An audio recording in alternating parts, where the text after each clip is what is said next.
I'll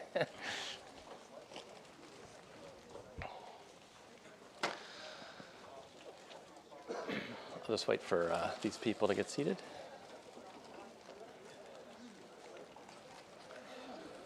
Well, good afternoon, everyone. I think we'll get started with our keynote luncheon discussion. I'm very excited to engage in this and very honored. My name is Barry Pavel. I'm the director of the Brent Scowcroft Center here at the Atlanta Council. And next to me is the Department of Homeland Security's Deputy Secretary, Alejandro Mayorkas. Thank you so much for being here. Thanks for having me. We're going to discuss the challenges of defending the homeland, but in particular, the changing landscape and how the private sector might play a role, a big subject of discussion, I know, for the first half of this conference. And we'll shortly engage the Deputy Secretary on some of these issues. So far today, we also heard about the analysis and regulation of cross-border data flows, how vital they are to ensuring bad actors are brought to justice, how new technologies, in particular big data, but others, are giving bad actors the tools to take strategically significant actions on a global, regional, or national scale, and how good actors can use some of these same technologies to prevent the more malicious types of activities that have been discussed.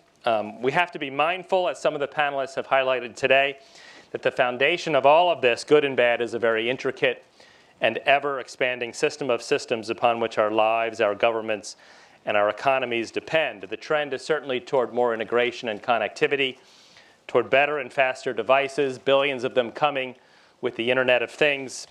And that no doubt will magnify a lot of the trends and issues, vulnerabilities, and tools that we've discussed. A lot of huge amount of opportunity and for innovation, for growth, but also, this has been a worry of mine personally for the last couple of years, enormous potential for societal instability, for insecurity, basically with cyber as sort of the unstable foundation.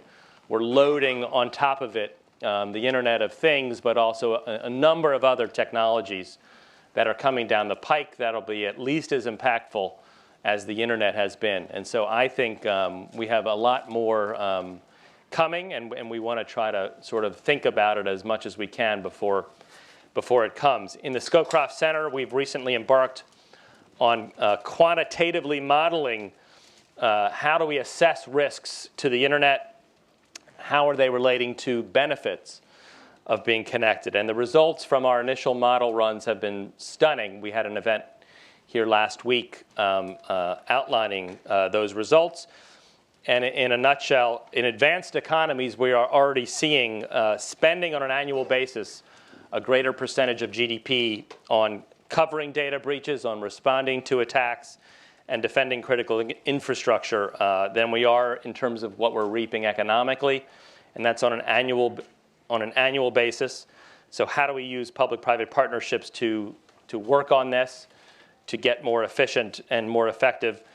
It really is our responsibility to try to prevent sort of a Lehman Brothers moment where big ICT companies are running on a Friday and they're down on a Monday. So how do we deal with those kinds of shocks, and how do we deal with their uncertain cascading consequences as that kind of thing would ripple throughout the economy?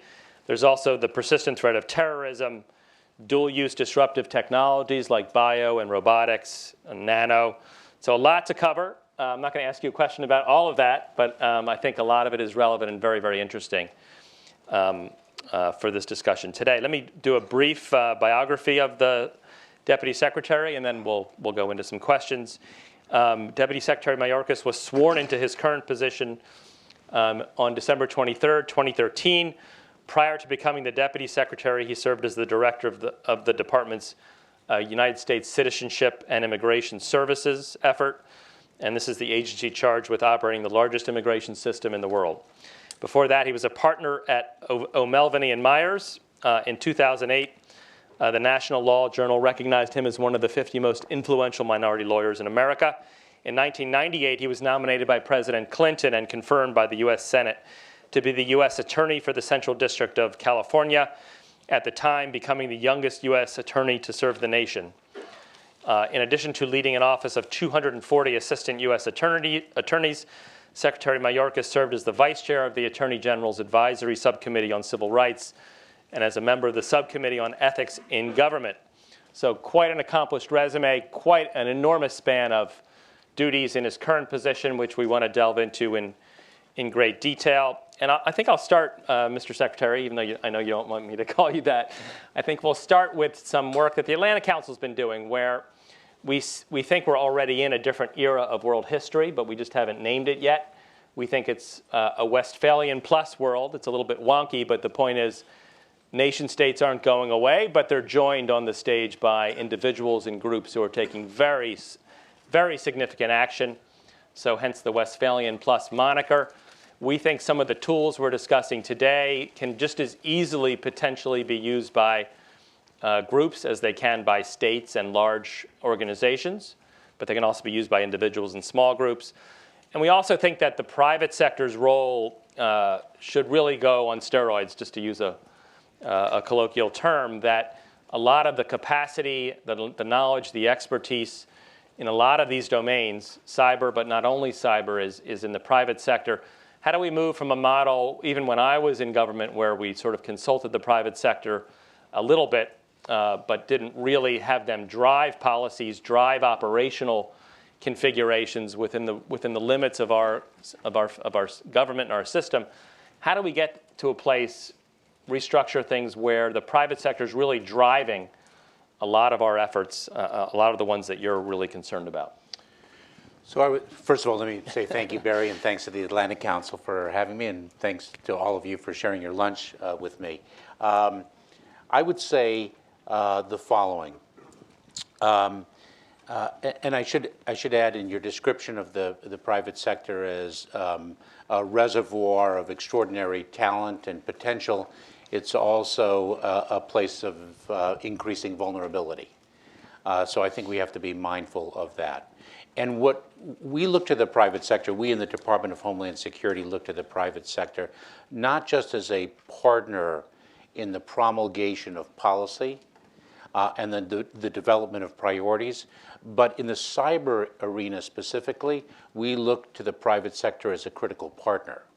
And so we don't actually view ourselves as leading, as opposed to we view ourselves as co-leading with the private sector in developing an ecosystem in the cyber realm specifically that raises the level of cybersecurity across the domestic and international landscape. And so I think cyber is very unique in that regard. Because the private sector really does control to a greater extent the use of the internet and the development and advancement of the internet, they have to be our partners, and we are very committed to that model. We have that model codified in statute in some critical respects. The Department of Homeland Security has a special relationship with critical infrastructure, where critical infrastructure can share information with us free of FOIA, and also free of sharing with regulatory agencies. So it really it promotes the sharing of information with us. And we are developing an operational landscape where not only do we share threat information with the private sector, but critically the private sector shares it with us, and an entity or an individual in the private sector will share it with us, so that we can take that information, divest it of personally identifiable information, and disseminate it very broadly to raise the ecosystem. So we view the private sector not as a follower in the development of policy, but as in the cyber realm specifically, as very much an equal partner, operationally and otherwise. And are there more things we can do? Are there more, just as a follow-on, are there places or domains or areas where we can take this even further for the betterment of our homeland security? Are there? I mean, I know we're sort of marching along on a certain set of paths, but are there some areas where you think there's just untapped potential across the span of what your portfolio entails, where we could go even further? Do you think? So I would say yes, in terms of the partnership and the dialogue with the private sector, yes. And let me say, specifically with respect to the cybersecurity portfolio, we have legislation now working its way through the Senate that would advance the public-private partnership significantly, and I think advance the Department of Homeland Security's role in that partnership. But this is something that, and let me draw from my experience from U.S. Citizenship and Immigration Services. I am not a very big fan of the following model, that the government will promulgate a policy or a regulation and then seek comment on that policy or proposed regulation. I find that to bring downstream too far the public input.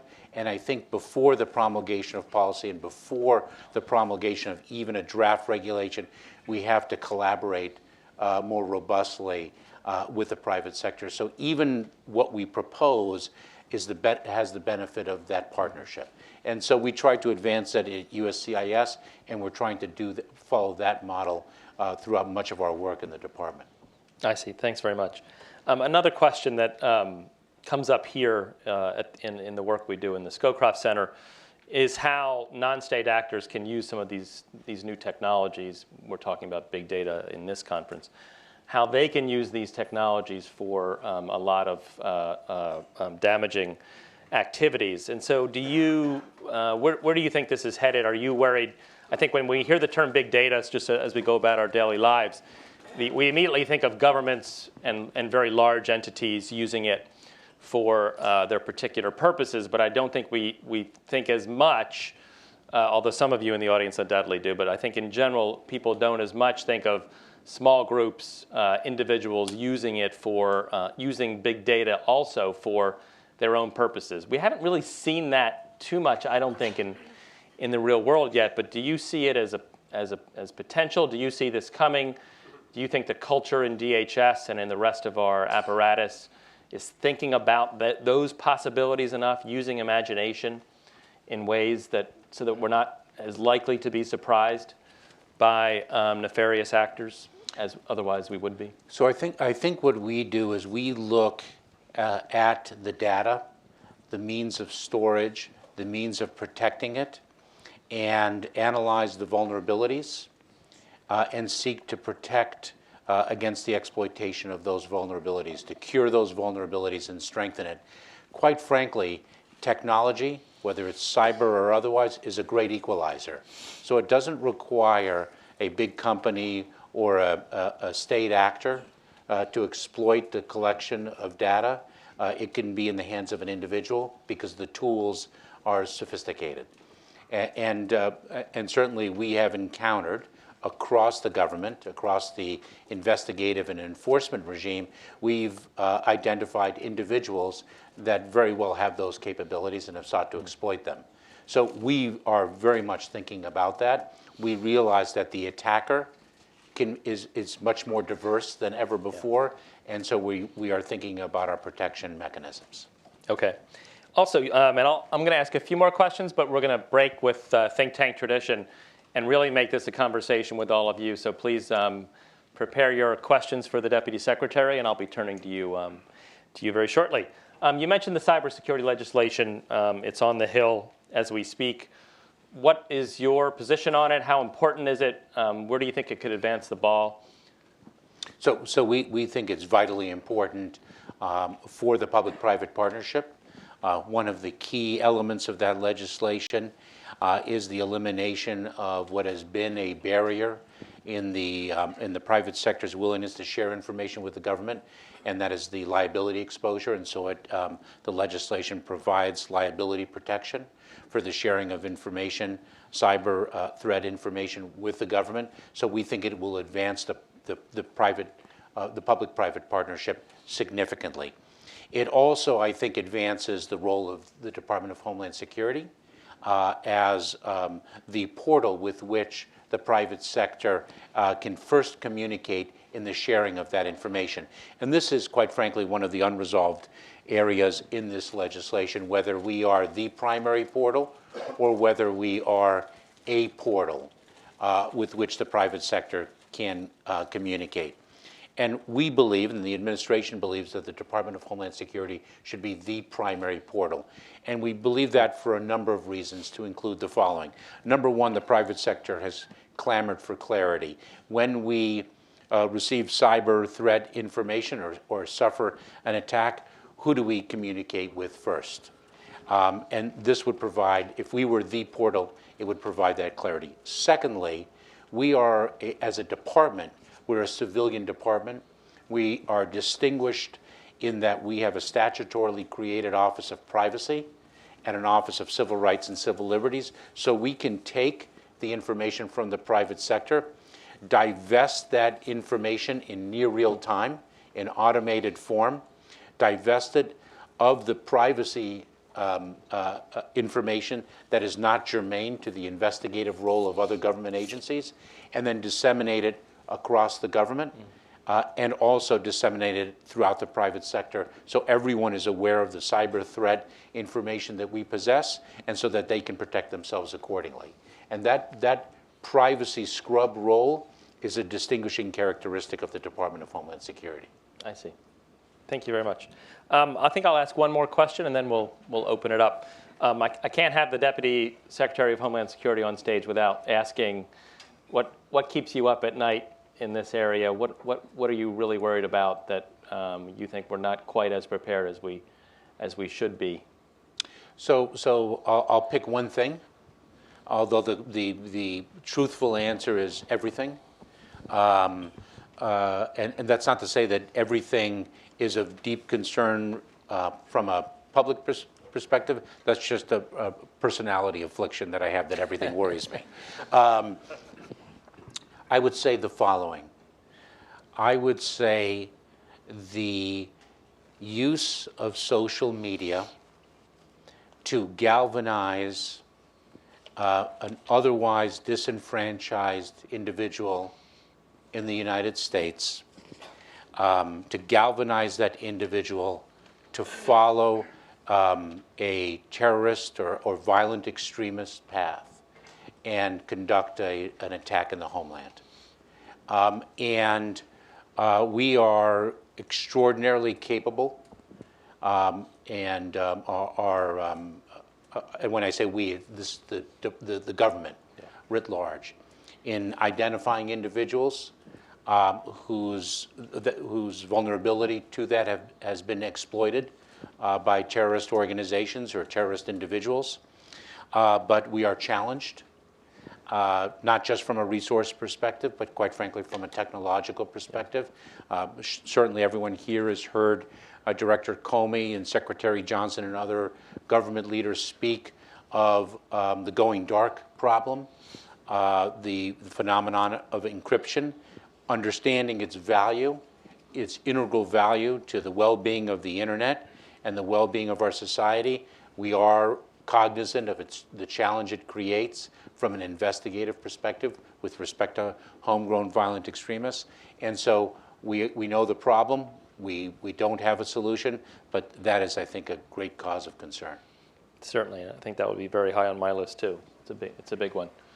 Well, I think with that, we'd like to open it up for your questions for the Deputy Secretary. Yes, right here in the middle. We'll have a mic coming your way if you could identify yourself as well. Yes, good afternoon, sir. Good afternoon. I am one of your faithful followers. I work for Homeland Security. And it's nice to see you in person. Thank you. Okay. Now, what do you think This better not be a tough question, I'm telling you right now. You know. It is. Annual review time's coming up. Yeah. No, mine is already signed. Oh. Okay. Yeah. Have you gotten the check yet? This one's off the record Please. then. I'm waiting for that. Okay, cybersecurity is really technology-driven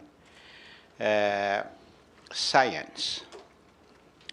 And It's also behavioral, right? yes, Because and policy and Yeah. financial, but basically technology. I have a doctorate in engineering, and my students may be hearing me.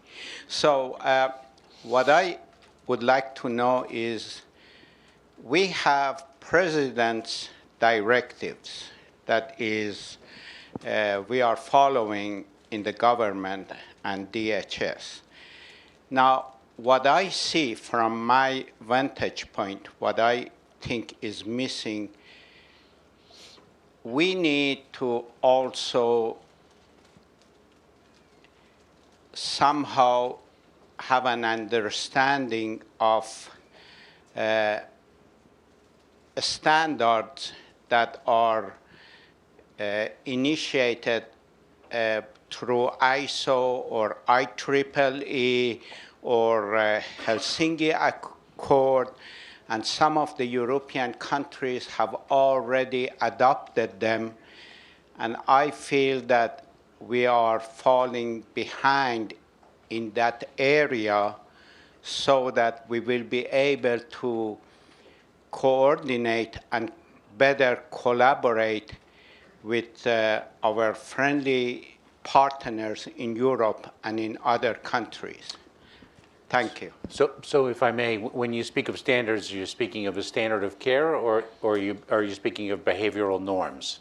I'm talking about technology standards like ISO standards and IEEE standards and,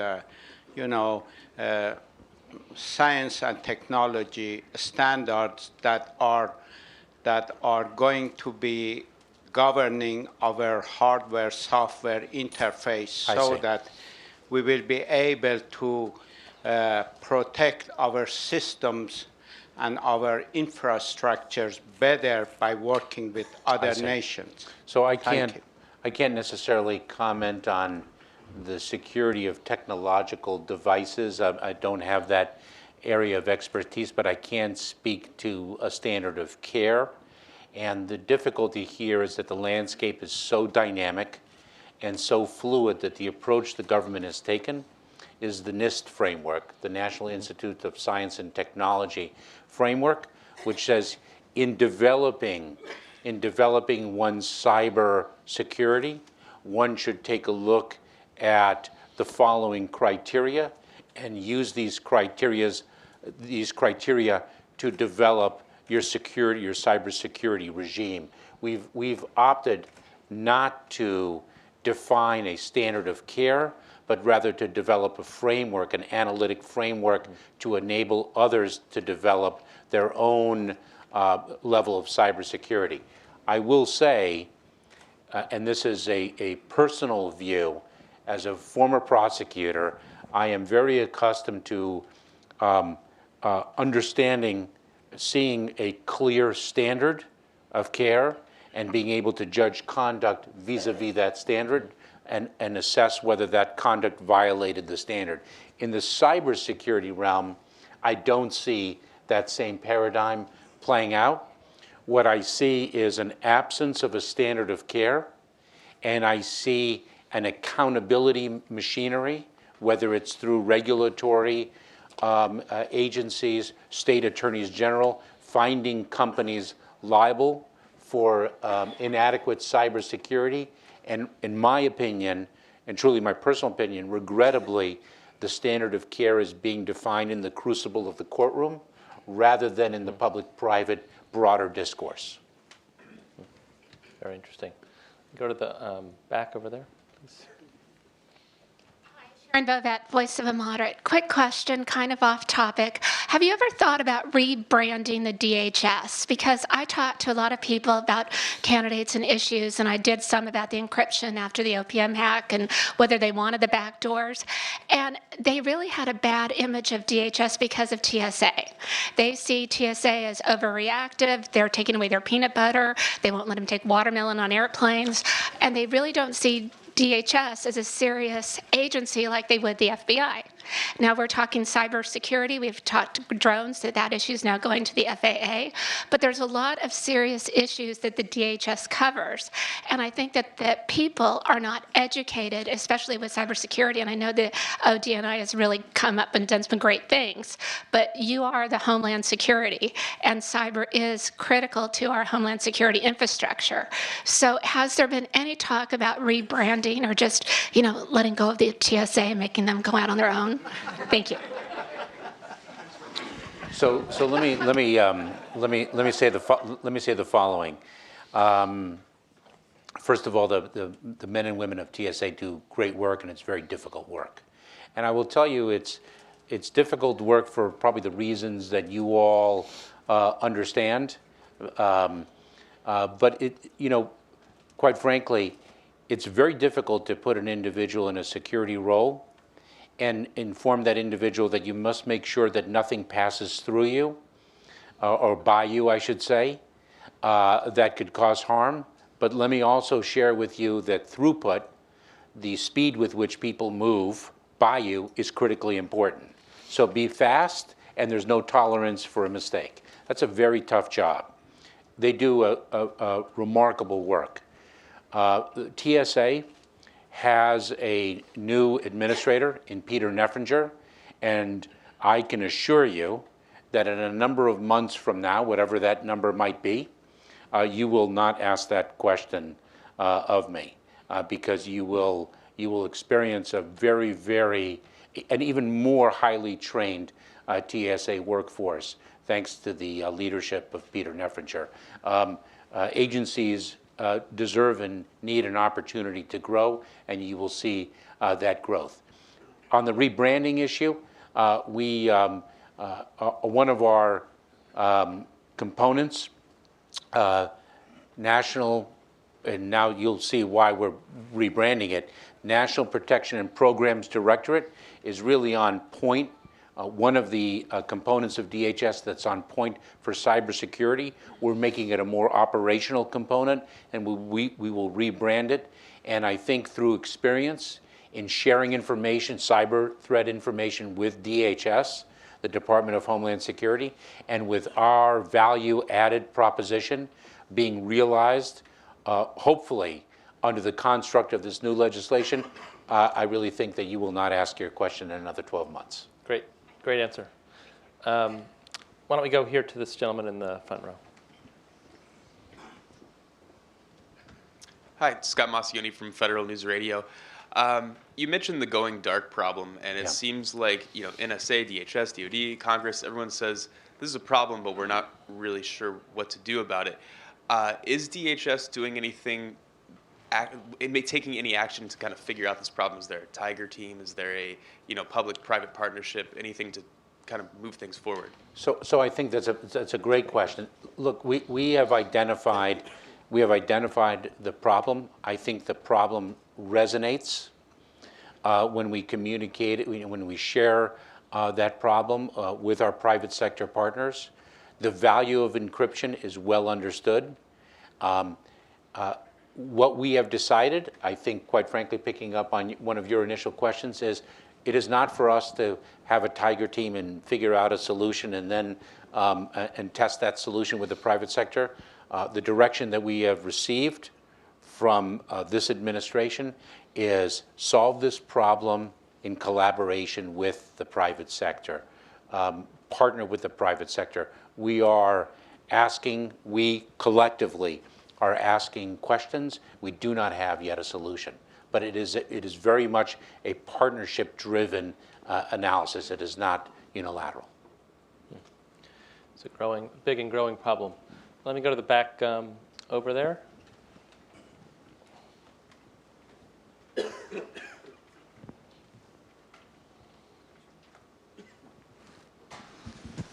Hi, my name is Matthew Bauer. I'm a student at Towson University, former intern at TRSS.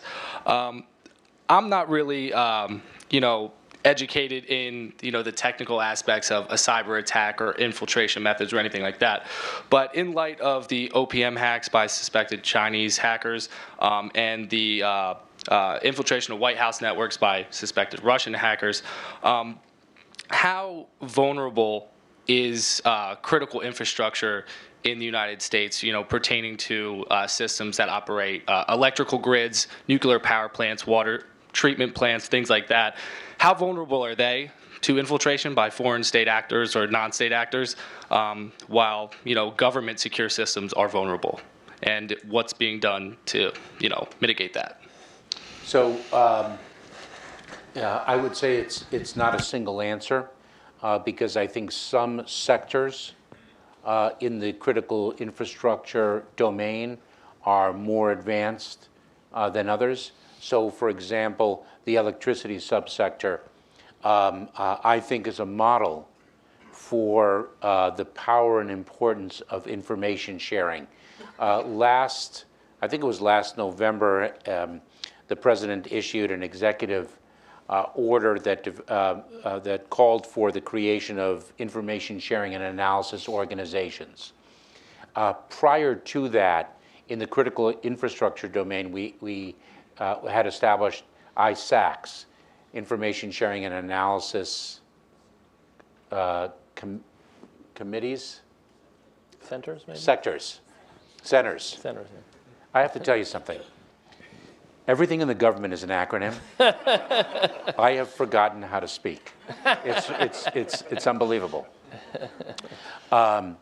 So we created the ISACs, and that's for different companies, for example, in the electricity subsector, sharing cyber threat information with one another, and thereby raising the level of cybersecurity of the sector in its entirety. They are very, very advanced. They have a very robust engagement. They have a very robust strategy, and I would put them at the forefront. They may be shared at the forefront, but they are really leaders in that effort. There are other areas of our critical infrastructure, which is a very encompassing definition, other areas that are not as advanced. This cybersecurity legislation, and quite frankly, our efforts under the President's executive order promulgating the notion of the information sharing and analysis organizations and the development of standards for those organizations, I think is going to move the world, advance it tremendously. Let me ask a follow-up question, and I think it's a tough one, and it's an unknown. The Internet of Things is going to exponentially increase for want of a better word, the attack surface. The potential targets of various malicious activities in cyberspace and in other areas as well. I mean, is it such a structural discontinuity in the terrain of cyberspace that DHS should be thinking about a strategy, a step function change in how it thinks about, operates, develops policy for this world where we're going to have billions of devices attached, billions of unimportant devices, but also billions of important devices that are important to people's everyday lives as well as to the country's security. I mean, it just seems like it's going to be a really different situation, and it's not just an increase in quantity, it's an increase in complexity.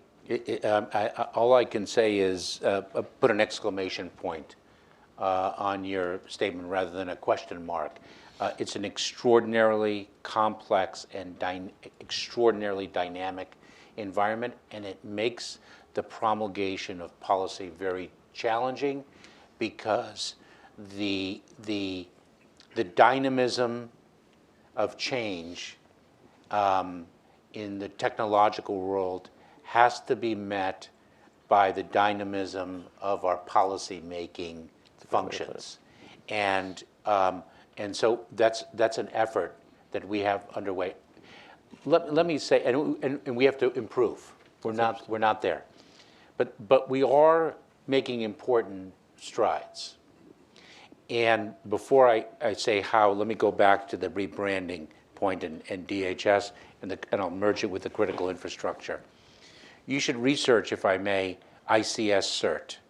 That's our Industrial Control System CERT team, which is our SWAT team to respond to cyber incidents that affect the critical infrastructure. And you're going to see how great DHS can be. We moved some people. Informally, we've opened up, but not yet formally, an office in Silicon Valley. And people from our cyber operational directorate are there, but also our science and technology folks, which really do tremendous work in the development of applied research and technology to assist the DHS mission and quite frankly, the cybersecurity mission writ large. We were talking just this morning about the need to make the government acquisition process as nimble as it needs to, because Lord knows it isn't, to make it as nimble as it needs to be, to match the dynamism of the Silicon Valley environment there. And I think this issue of matching a rapidly changing landscape is a great challenge for us in the government. Yeah, it really is. I mean, the government was developed, if you go back to sort of the founding principles, to ensure checks and balances, to make sure that policy initiatives are sort of coordinated all the way up the line. This was sort of a founding principle, and that's really at odds with the world, it seems like, as you see it, certainly as we see it here at the Council.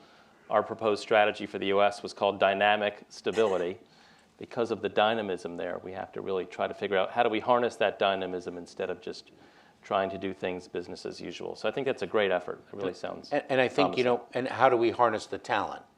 So, I spoke at a conference in Las Vegas, DEF CON, which is a hackers conference, and it's a very mixed group of ethical hackers and unethical hackers and the like. And I think it was the afternoon before I spoke, the two individuals that successfully hacked into the Chrysler operating system so that they can take over control of the vehicle were speaking to the audience about how they did it. And they did it not for a nefarious purpose, I am informed, but rather they did it to expose a vulnerability so that the automaker can patch that vulnerability and we can all learn from it.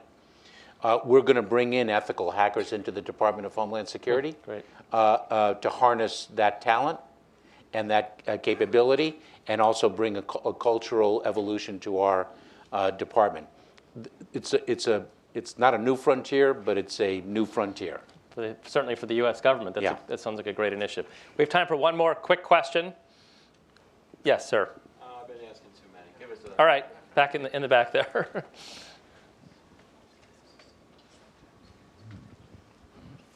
Hi, I'm Bob Rhodes with Thomson Reuters Special Services.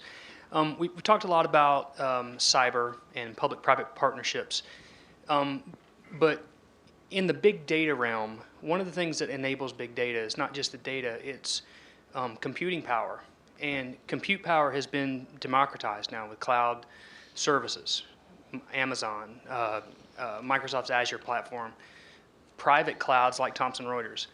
Does your private partnership, public-private partnership also encompass, talking to private companies about how their clouds are actually being used, not just the data they're collecting, not just who's trying to infiltrate them, but how they're actually processing the data in ways that may enable bad actors to operate?